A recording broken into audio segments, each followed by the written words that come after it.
প্রেক্ষাগৃহে সমাগত সুধীজন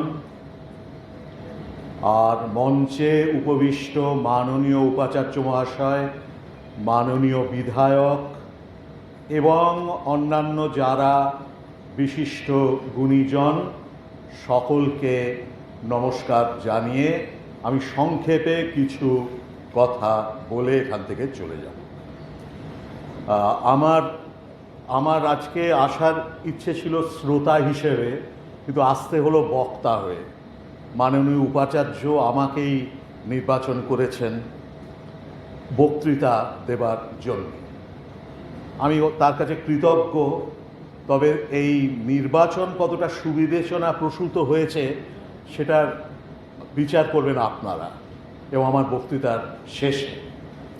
কারণ আমি স্যার আশুতোষকে নিয়ে আমার সামান্য কিছু কাজ আছে এবং স্যার আশুতোষের বাড়িতে দুবার বলবারও সৌভাগ্য হয়েছে, কিন্তু শ্যামাপ্রসাদকে নিয়ে এটি আমার প্রথম বক্তৃতা এবং সেটা মাননীয় উপাচার্যের দাক্ষিণ্যেই হলো।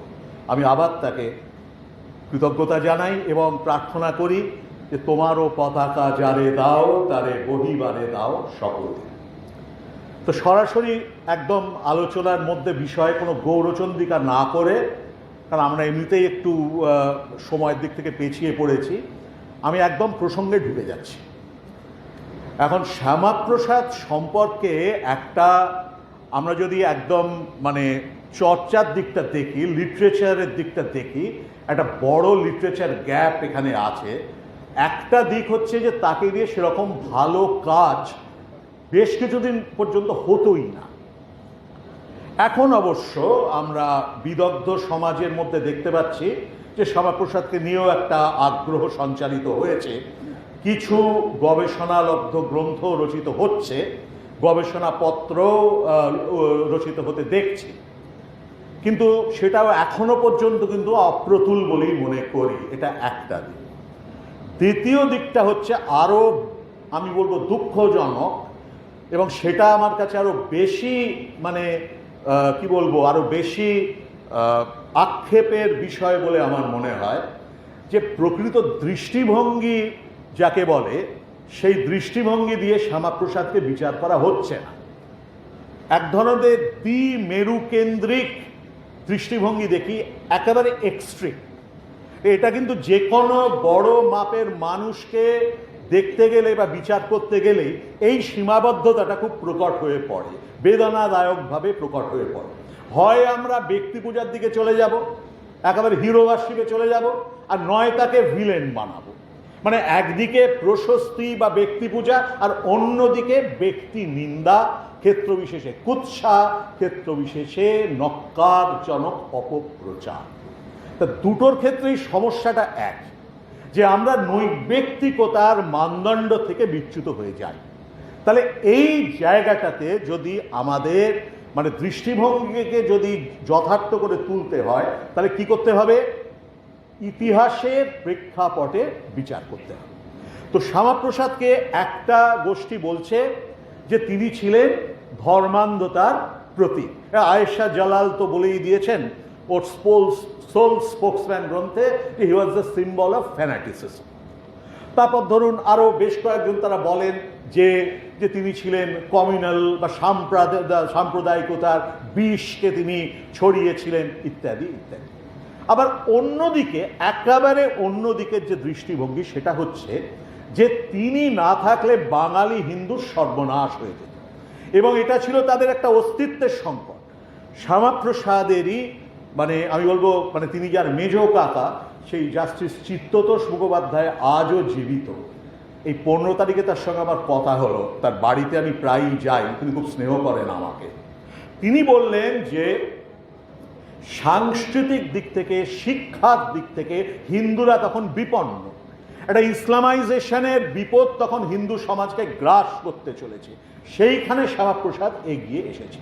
তাহলে একদিকে দেখা হচ্ছে শ্যামাপ্রসাদকে চূড়ান্ত সাম্প্রদায়িক হিসেবে, আর অন্যদিকে দেখা হচ্ছে হিন্দুদের পরিত্রাতা হিসেবে।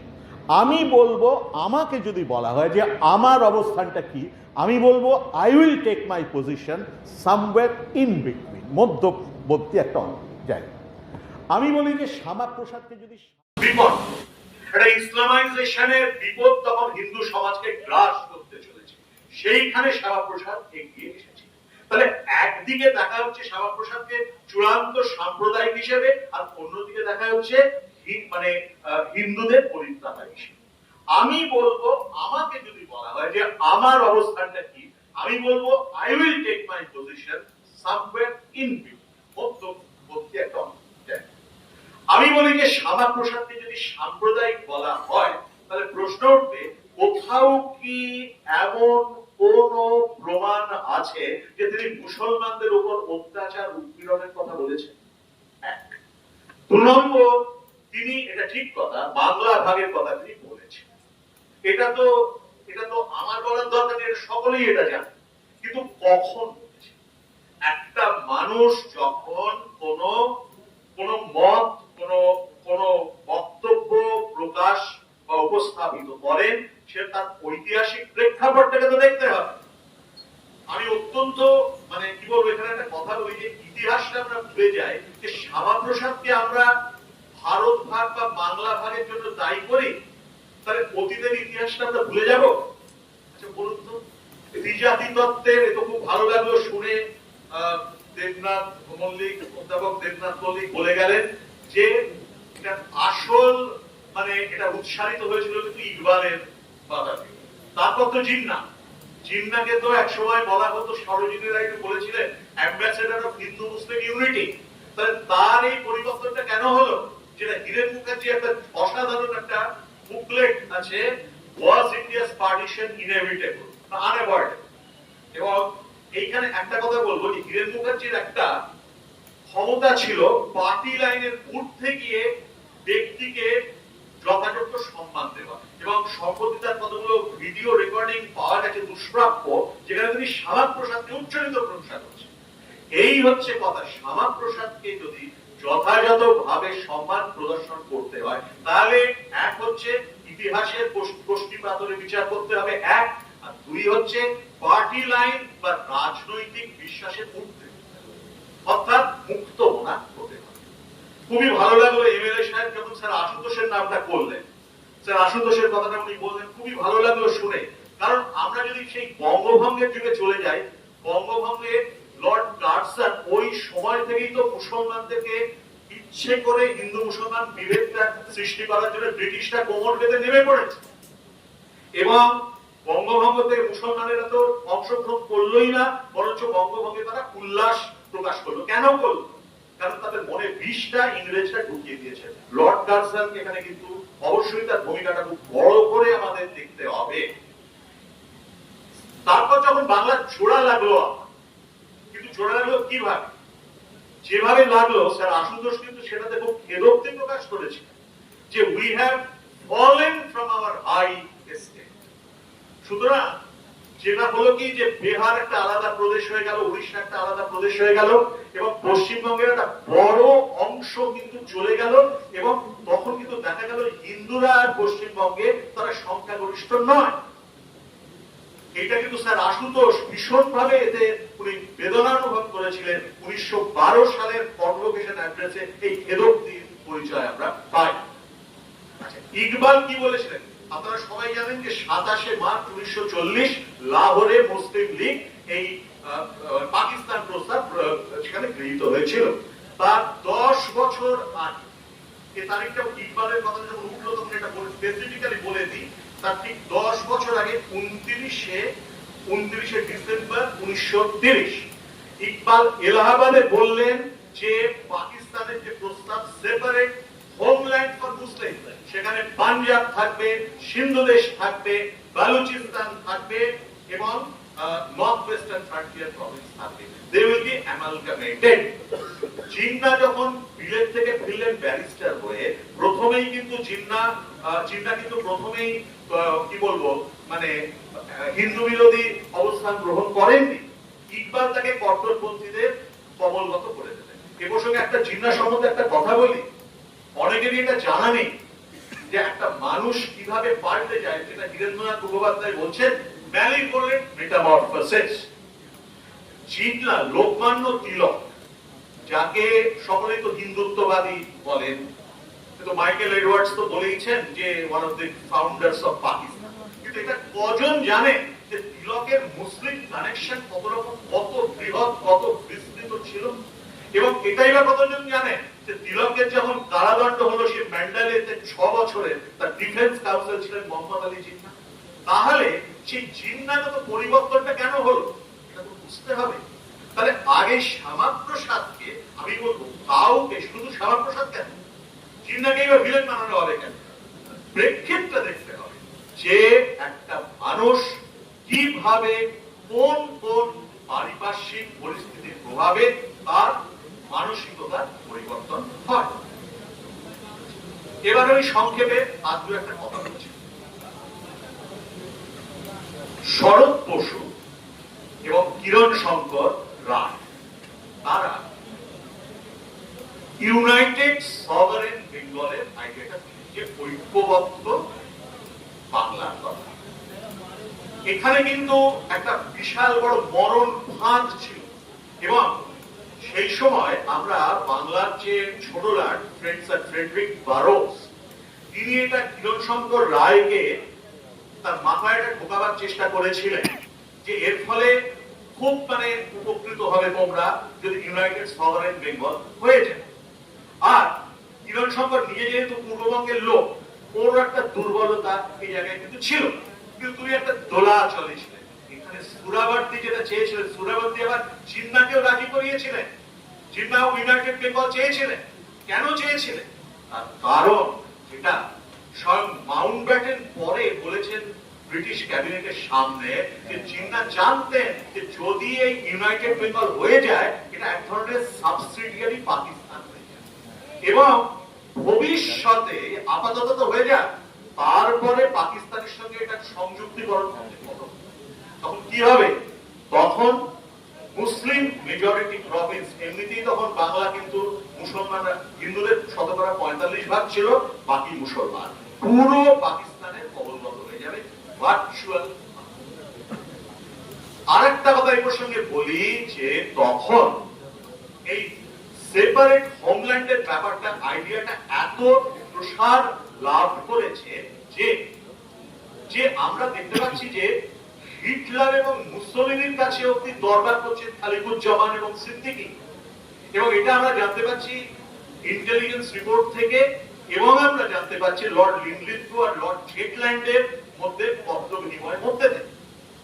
আরো একটা কথা এই প্রসঙ্গে বলি যে পাকিস্তান, হ্যাঁ এটা ঠিক কথা, পাকিস্তান প্রস্তাবের ঘোর বিরোধিতা করেছেন এবং সেটা ভারতের বিস্তীর্ণ অঞ্চলে বিলাসপুর, গোরখপুর, লুধিয়ানা, বিভিন্ন জায়গায় তিনি বলেছেন যে দিস ইজ এ প্রিপোস্টারাস আইডিয়া। এই ধারণাটা সম্পূর্ণরূপে অবাস্তব, এই কথাটাই তিনি জাতিকে প্রচার করে গেছেন। এটা তিনি কিন্তু বারবার বলেছেন, কিন্তু ভারত বা ভাগের কথা তিনি কিন্তু তখন বলেননি। এবং এটাও দেখতে হবে যে যখন সেই 16ই আগস্ট গ্রেট ক্যালকাটা কিলিং হলো, সেই প্রসঙ্গে কতগুলো কথা, নোয়াখালী সম্বন্ধে কথা বলে আমি শেষ করব। যখন সেই 16ই আগস্টের দাঙ্গা হলো, সে বিভৎস রক্তস্নান, মার্গারেট বার্গ হোয়াইটের, সেই আমেরিকার সেই বিখ্যাত চিত্র সাংবাদিকের যে ছবিগুলো তিনি তুলেছিলেন, যে লাশ পড়ে আছে কলকাতার গলিতে, হ্যাঁ, সেটা পরে তার হাফওয়ে টু ফ্রিডম গ্রন্থেও তার ইন্টারেস্টিং ডিটেইলস গুলো আপনারা পাবেন। কিন্তু তারপরেও কিন্তু শ্যামাপ্রসাদ বাংলা ভাগের কথা বলেননি। এমনকি তার 1 মাস পর যখন সুরাবর্তীর বিরুদ্ধে প্রস্তাব আনা হলো আইনসভায়, তখনও বলেন। তিনি কখন বললেন? তিনি তো অখণ্ড ভারতের কথাই প্রথম থেকে বলে এসেছেন। তবে তাকে কি করে আমরা কমিউনাল বলি? তিনি যখন দেখলেন যে কংগ্রেসের নেতারা ভারত ভাগে সম্মত হয়ে গেল, তখন তিনি বললেন যে যদি পাঞ্জাব ভাগ হয় তাহলে বাংলাকেও ভাগ করতে হবে। তাহলে এই মানুষকে তো আমরা কমিউনাল কি আমরা বলতে পারি? আর আমরা যদি ইন্টেলিজেন্স রিপোর্ট গুলো দেখি, আমরা দেখবো যে একমাত্র হিন্দু মহাসভাই তখন দৃঢ়ভাবে রুখে দাঁড়িয়েছিল এই মানে এই কি বলবো এই ইউনাইটেড বেঙ্গলের বিরুদ্ধে, এর মধ্যে ছিল একটা বিশাল একটা চক্রান্ত। এই চক্রান্তটা কিন্তু শেষ পর্যন্ত শরৎ বসু ধরতে পারেননি, কিরণ চন্দ্র রায় তো পরে বুঝেছিলেন এবং পরে তিনি তো কংগ্রেসের সঙ্গে ওই বাংলা ভাগের পক্ষে ভোট দিলেন। এবার একটা কথা বলি যে নোয়াখালীর আগে যখন যখন কলকাতার দাঙ্গা যখন হলো, সুরাবার্দি তো আমি তো সামনে এখানে বলছি যে সুরাবার্দির পুরো প্রেরণায় এটা হয়েছে। স্যার তো জানেন, স্যার তো গণিতজ্ঞ। আমরা একজন নামকরা গণিতজ্ঞের এরিথমেটিকের বই পড়তাম, যাদব চন্দ্র চক্রবর্তী। তার বাড়ি লুট হয়েছে, মেয়েদের শ্লীলতাহানি হয়েছে এবং যাদব চন্দ্র চক্রবর্তীর পুত্র বলছেন যে হিন্দু মহিলাদের নগ্ন করে বিবস্ত্র করে রাস্তা দিয়ে হাঁটানো হয়েছে। আর একটা ঘটনা বলছি, এক বিশাল অসাধারণ অভিনেতা, এখানে আজকের ছাত্রছাত্রীরা তাকে জানবে না, স্যার তো জানবেনই, এমএলএ সাহেবও জানবেন এবং আমার অধ্যাপক বন্ধুরা সবাই জানবেন। আমার মতে উত্তম কুমারের প্রতি সম্পূর্ণ শ্রদ্ধা রেখেই বলছি যে এরকম অভিনেতা বাংলা সিনেমায় খুব কমই এসেছেন। ছবি বিশ্বাস, তার বাড়িও লুট হয়েছে। আর সব থেকে বড় কথা, দুর্বৃত্তদের, যেগুলো আমরা রিপোর্ট থেকে জানতে পারছি, পুলিশ কমিশনার দুর্বৃত্ত মুসলমান যারা গুন্ডা, আমি কিন্তু সাধারণ মুসলমান জনসাধারণের কথা বলিনি, আমি বলছি যারা দুর্বৃত্ত ক্রিমিনাল তাদের কথা বলছি। তাদের অ্যারেস্ট করা হয়েছে আর সুরাবার্দি কন্ট্রোল রুমে বসে স্লিপ পাঠিয়ে দিচ্ছে এবং তাদের ছেড়ে দেয়। আরো বলছি পুরো ঘটনা ট্রমার ব্যাপারটা এখানে আসে। আমি জানি আমি তখন কোথায়, 1946-এ আমি কোথায়, অনেকেরই তখন জন্ম হয়। তো আমি একটা পরিবারের কথা জানি, নারকেল ডাঙ্গায় তাদের বাড়ি ছিল, সেটা পুরো একদম মানে মুসলমান অধ্যুষিত পাড়া। তো এক মহিলা 7 বছর বয়স তখন, তার বাবার নামে ট্রম উঠেছিল, ওর মুন্ডু চাই, এবং তিনি বাড়ির ছাদ থেকে দেখেছেন একটা গোয়ালা, সে মুসলমান কিন্তু উভয়কেই দুধ দিত। ওই রায়টের সময় হয়েছে কি, মুসলমান পাড়াতে ঢুকে পড়েছে, সোজা এমন ছোড়াটা মারলো তাকে, পুরো দুধের বালতিটা রক্তে লাল হয়ে গেল। এই স্মৃতি তিনি কিন্তু, এই ট্রমা তাকে পুড়ে পুড়ে খেয়েছিল সেই মহিলা। এবং আপনারা জানেন তখন যে গাড়িগুলো হতো, বেবি অস্টিন বলে একরকম গাড়ি ছিল, বড়জন ড্রাইভারকে দিয়ে 4 জন কি বড়জন 5 জন ঢুকতে পারত, তার মধ্যে 18 জন পালিয়েছে সেখান থেকে, ভাবা যাচ্ছে। এবং এই অবস্থাতে বলি ট্রমা, এবং পরে সেই যার কথা বলছিলাম তার মা এমনই ট্রমাটাইজড হয়ে যান যে তারপরে দীর্ঘকাল ধরে যখন তিনি অন্য জায়গায় মানে সাউথ ক্যালকাটায় বা সেন্ট্রাল ক্যালকাটায় নিরাপদ আশ্রয়ে চলে এসেছেন, তখন তিনি তার মেয়েদের, এমনকি তাদের নাতিদের উনি বারণ করে দিয়েছেন কেউ বারান্দায় যাবে না, কেউ ছাদে উঠবে না, কেউ পদ্মানসীন হয়ে থাকবে। কি ট্রমাটা! তাই বলি সবকিছুকে জানেন রাজনৈতিক দৃষ্টিভঙ্গি দেখতে হয় না, মনস্তাত্ত্বের ব্যাপারটাও দেখতে হয়, সাইকোলজির ব্যাপারটাও দেখতে হয়। এটা নিয়ে আমি বিস্তারিতের মধ্যে যাবো না, তো শেষ করতে হবে একটু পরে। এটাকে বিনা দাসের একটা ভালো কাজ আছে, কালেকটিভ আনকনশিয়াস বলে, যে যখন দাঙ্গা হয় তখন মানুষ একেবারে পুনর্মার হয়ে যায়। এটা কেন হয়? অনেক কারণ আছে, তার মধ্যে যাবো। এইবার বলি নোয়াখালীতে, যখন নোয়াখালীটা বলতে পারেন that was the last straw in the CAMELS back. সেখানে কি হল, সেখানে তো হিন্দুরা সংখ্যালঘু ছিল মাত্র 18 ভাগ, শতকরা 18 ভাগ, এবং 10ই অক্টোবর এটা শুরু। এবং সেখানে একটা শুধু ঘটনার কথা বলছি, এবং সেখানে তাহলে আপনারা বুঝতে পারবেন যে একটি মেয়ে, এটা স্টেটসম্যানের রিপোর্ট থেকে পাওয়া গেছে, তার বাড়িতে 500 টাকা চাইলো মুসলিম লীগের গুন্ডারা এসে, প্রাণের ভয় মেয়ের বাবা দিয়ে দেন। ফলটা কি হলো, কিছুক্ষণ পরে আবার একটা বিশাল মব চলে এলো বাড়িতে। একজন মোক্তার ছিলেন, তিনি সেই বাড়ির কর্তা, তিনি একটু বোঝাতে গেলেন, তার মাথাটা পুরো ঘর থেকে বসিয়ে দেওয়া, মেয়েটির দাদু তাকে খুন করা। আচ্ছা, তার বাবাকে তখন তার বাবা মানে মেয়েটির দাদুর মৃতদেহের উপরে শুইয়ে দিয়ে যখন খুন করতে যাচ্ছে, তখন মেয়েটির মা তার উপরে শুয়ে পড়ে স্বামীকে রক্ষা করতে গেল, লাঠি দিয়ে তাকে মারলো, করে দেহটা ছুঁড়ে ফেলে দিল। তখন মেয়েটি দূর থেকে বেরিয়ে এসে, একটা বাচ্চা মেয়ে, আমার সব গয়না নিয়ে নাও, আমার বাবাকে বাঁচাও, এটা বললো। বা হাতে গয়না নিল আর ডান হাতে বাবার মাথাটা দেহ থেকে আলাদা করে। আর তখন লর্ড ওয়েভেল ভাইসরয়, কোন সত্যি কি বলবো, কোন মানুষ এই মন্তব্য করতে পারে? কি বলেছিলেন জানেন? যে হিন্দু মহিলাদের দেখতে মুসলমান মহিলাদের থেকে আরো বেশি ভালো, তাই জন্য এইসব করেছে। যাই হোক, এর পরে যেটা হলো যে শ্যামাপ্রসাদের সাথে ধৈর্যচ্যুতি, এবং উনি নাও হি পুলিশ করতাম। এবং এইখানে একটা কথা বলি যে শ্যামাপ্রসাদ আমরা দেখবো যে তারপরে এই একটা জায়গায় নেহেরুও কিন্তু দেখছে শ্যামাপ্রসাদকে সাপোর্ট করছে। উনি বলছেন যে না, ইউনাইটেড বেঙ্গলের মধ্যে এরকম সিদ্ধান্ত নেওয়া হলে তাহলে হবে কি যে পশ্চিমবাংলায় এত সংখ্যক হিন্দু আছে, তাদের ওপিনিয়নটা তো নেওয়া যাবে, তাহলে their opinion also has to be honoured. এটা নেহেরু কিন্তু এই জায়গাটা শ্যামাপ্রসাদকে সমর্থন করেছিলেন। এর পরে যেটা হলো যে আরেকটা জিনিস এই প্রসঙ্গে বলি যে শ্যামাপ্রসাদ উনি কিন্তু যখন আপনারা জানেন, এবং তখন বাগবাজারের ওই দিকটাতে এই গুন্ডারা কিছু করতে পারেনি, কারণ বাগবাজারের শাঁখারিরা ওই শাঁখের পরাগ নিয়ে প্রতিরোধ করেছিল। আর এই সাউথ ক্যালকাটায় প্রতিরোধটা করেছিলেন গোপাল পাটা নামে যদি পরিচিত একটা খুব ভালো বই সম্প্রতি বেরিয়েছে, কলকাতার কসাইখানা বলে। প্রশ্ন হচ্ছে কি, এটাও ঠিক যে শ্যামাপ্রসাদ আমরা এটাও আমরা জানি যে চন্দননগর থেকে একটা সুটকেস আনিয়েছিলেন, তার মধ্যে পিস্তল ছিল। কেন উনি শুধু সেলফ ডিফেন্স, আত্মরক্ষার জন্য এই ভায়োলেন্সের কথা বলেছেন, আত্মরক্ষার জন্য। সে তো অরবিন্দ তো বলেছিলেন, শ্রী অরবিন্দ জামালপুরের যখন হিন্দুরা নির্যাতিত মলেস্টেড হচ্ছিল, তিনি তো বলেছিলেন why don't the Hindu strike back. তাহলে কি আমরা অরবিন্দকে এবার বলবো কমিউনাল? আর 1931 সালে যখন চট্টগ্রামে হিন্দুরা লাঞ্ছিত হচ্ছিল, তখন রবীন্দ্রনাথ স্বয়ং এগিয়ে এসে 1000 টাকা দান করলেন এদের সাহায্যার্থে, এদের রক্ষা করার জন্য। এবার শেষ করি, তাহলে শেষে আমার এই বক্তব্য যে, এবং আরেকটা কথা বলি যে উত্তরবঙ্গের কথাটা একটু ভাবতে হবে। কাশিম বাজারের যিনি কুমার বাহাদুর, প্রশান্ত কুমার রায়, আজও জীবিত, তিনি আমার আত্মীয়। তিনি যেটা বলছেন যে 14 থেকে 17 আগস্ট মুর্শিদাবাদ, তারপর নদিয়া, দিনাজপুর শক্ত ছিল, মালদা শক্ত ছিল তখন পাকিস্তানের আন্ডারে, এবং তখন তো বহরমপুরে সেই পাকিস্তানের পতাকা ওড়ানো হয়েছিল স্কোয়ার ফিল্ডে, মালদাতেও তাই। এবং তখন ভয় সবাই কাঁপছে।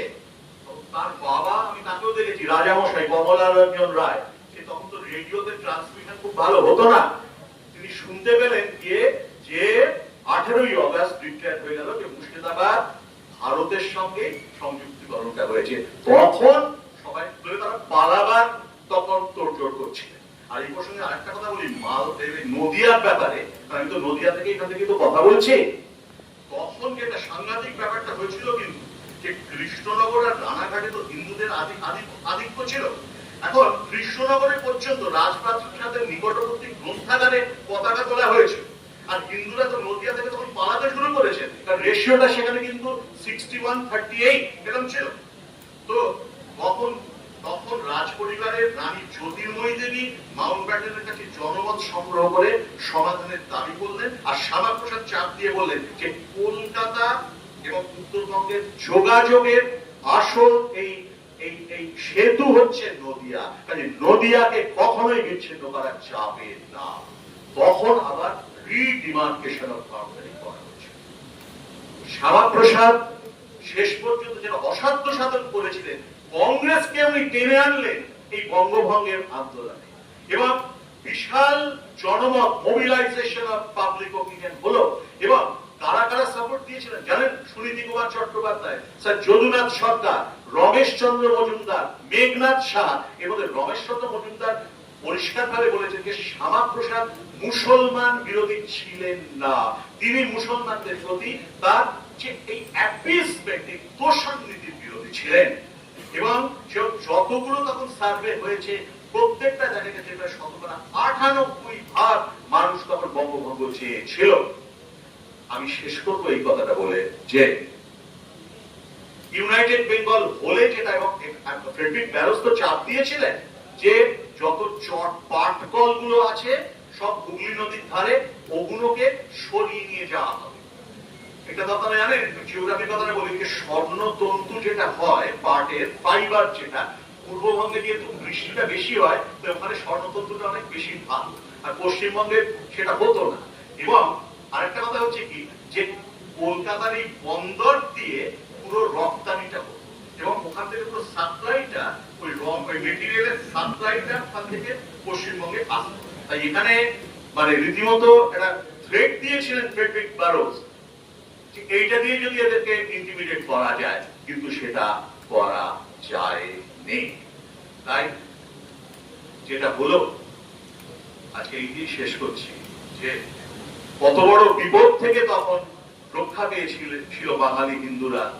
আজকে বোধহয় এটা একটু নতুন করে বিশ্লেষণ করার প্রয়োজন আছে। আমি বলি আমাদের, হ্যাঁ আমরা নিজেদের আত্মখণ্ডন যদি নাও করি, কিছু পরিমাণ আত্মসংশোধন বোধহয় করার প্রয়োজন আমাদের এসেছে। অন্তত ন্যারেটিভ থাকলে তার কাউন্টার ন্যারেটিভটাও দেখতে হবে। ওই যে মনটাকে তো ক্ষুদ্রতামুক্ত করতে হবে, কারণ শরৎ বসুর ব্যাপারটা ছিল কতটা বলতে পারে রোমান্টিক আইডিয়ালিজম, আদর্শায়িত একটা ব্যাপার। আর সুরাবর্তী যাকে শ্যামাপ্রসাদ বলেছেন you are the prince of goondas, পুরো ম্যাকিয়াভেলিয়ানিজম। এবং এই দুটোর মধ্যে এই আইডিয়ালিজম ভার্সেস ম্যাকিয়াভেলিয়ানিজম, এই যে উনি চেয়েছিলেন, এই মিথ্যাচারটা ধরেছিলেন শ্যামাপ্রসাদ, রবীন্দ্রনাথের ভাষাতেই বোধহয় তিনি বলতে চেয়েছিলেন, যাক ছিঁড়ে যাক ছিঁড়ে যাক মিথ্যারও যাক, দুঃখেরও প্রসাদে এলো আজি মুক্তির কাল। নমস্কার।